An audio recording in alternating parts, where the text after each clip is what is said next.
Bienvenue dans Conversations inspirantes, le podcast qui explore les grandes idées qui façonnent notre humanité. Aujourd'hui, on plonge dans l'œuvre révolutionnaire de Jean-Jacques Rousseau, Émile ou de l'éducation. Un cri du cœur, une réflexion radicale et peut-être la plus belle tentative de réinventer l'éducation. Installez-vous. Bienvenue. Aujourd'hui, on se plonge dans les idées, parfois un peu déroutantes, de Jean-Jacques Rousseau sur l'éducation, à partir d'Émile.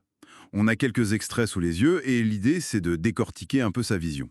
Vision souvent à contre-courant d'ailleurs, hein. Oui, tout à fait. Rousseau, en fait, il propose de vraiment partir de l'enfant lui-même, de sa nature. Il remet en question l'instruction un peu forcée.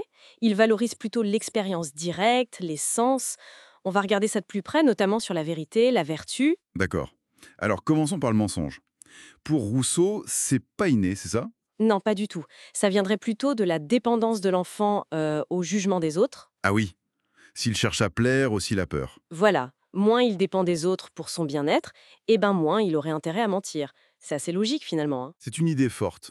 Et ça rejoint sa critique des promesses, non? Quand on en demande trop aux enfants. Exactement. Il critique ces précepteurs qui exigent des promesses à tout bout de champ.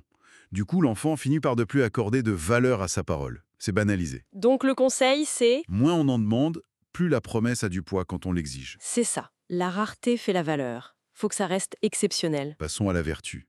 Là aussi, il est assez critique sur les méthodes classiques. Rendre la religion ennuyeuse, forcer la charité, Ah oui, ça, il dénonce fort. Faire donner de l'argent à un enfant qui sait même pas ce que ça vaut. plutôt qu'un gâteau ou un jouet, quelque chose qui a de la valeur pour lui. Voilà. Pour Rousseau, c'est une parodie de vertu. La vraie charité, ça suppose de comprendre la valeur du don, le besoin de l'autre. Ce qu'un enfant peut pas encore faire. Mais non. Et il parle même de générosité usurière, d'après Locke.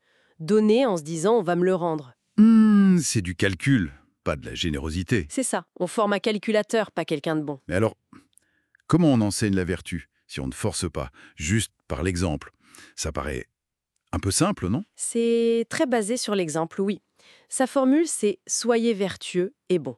Montrez l'exemple, mais attention, sans exiger une imitation mécanique, vue comme un devoir d'enfant. D'accord. Et pour le devoir social, il explique de façon concrète, comme un pacte entre riches et pauvres.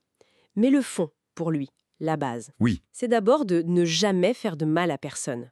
La vertu essentielle, elle est négative en quelque sorte, discrète. Critique, c'est de l'imposer trop tôt, avant que l'enfant ne puisse vraiment comprendre, avant l'âge de raison. Il pense que l'enfant retient les mots, mais pas les idées. C'est ça, les mots, les images, mais pas les raisonnements complexes, l'abstrait. L'exemple du médecin Philippe et d'Alexandre est parlant. L'enfant admire le courage d'avaler la potion, mais il pige rien au contexte. Ah oui, je vois. Pareil pour la géo réduite à des cartes, ou les langues mortes. Tout à fait. À la place, il met en avant ce qu'il appelle la raison sensible. La raison sensible, c'est-à-dire? L'intelligence qui vient par le corps, par les sens. Nos premiers maîtres de philosophie sont nos pieds, nos mains, nos yeux. Donc il faut exercer les sens, hein. Exactement. Apprendre à juger, à estimer. Marcher dans le noir pour vaincre la peur, comparer des poids, des textures. Apprendre à estimer une distance en courant pour attraper un gâteau pile au bon endroit. L'action, la sensation d'abord. Mhm. L'apprentissage doit naître du désir, de l'intérêt. J'apprends à lire parce que j'ai reçu une invitation que je veux déchiffrer. C'est l'idée. Ou la géométrie. Pas des mots abstraits au début, mais tracer des cercles, manipuler des formes, les superposer. Dessiner d'après nature, pas copier des dessins. C'est très concret en fait. Très concret et toujours lié au corps, à l'activité physique. Il fait la différence entre le paysan qui suit sa routine et le sauvage qui doit raisonner pour s'adapter. Corps et esprit vont ensemble. Toujours l'objectif, un humain robuste et qui sait juger par lui-même. Et tout ça nous ramène à son grand principe, respecter l'enfance, ne pas les presser. Absolument. Ne pas chercher le prodige, le petit adulte avant l'heure. Accepter que l'enfance c'est un peu le sommeil de la raison, comme il dit. Oui, et ce qui nous semble de l'oisiveté, les jeux, les courses, c'est leur travail essentiel, leur façon d'apprendre. Ne pas respecter ça, c'est... C'est forcer l'abstrait trop tôt, c'est juger l'enfant selon nos critères d'adulte, pas selon son âge réel. Donc pour résumer Rousseau, ce serait une éducation qui accompagne le développement naturel, qui mise sur l'expérience, le corps, la curiosité, guidée par l'intérêt de l'enfant plus que par la contrainte. C'est exactement ça. C'est une approche exigeante pour l'éducateur, ça demande de l'observation, de la patience, mais ça met vraiment l'épanouissement de l'enfant au centre. Et on garde cette idée forte, cette vertu négative. Ne pas nuire.